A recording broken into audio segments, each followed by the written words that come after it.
Welcome to Mrs. Helper 1700. So today I'm going to show you how to do your screen recording. So first, I just know how to do the screen recording. So you need your QuickTime Player here.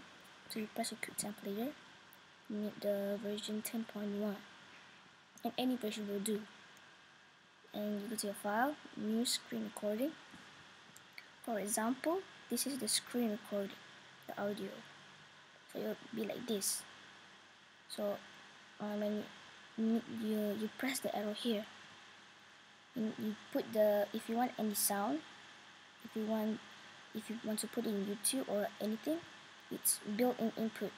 Okay, so if you don't want to talk, you just don't press this one, the internal microphone.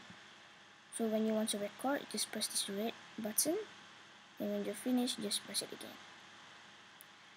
Thank you for watching Mrs. Helper 1000. Subscribe and comment down below. Thanks.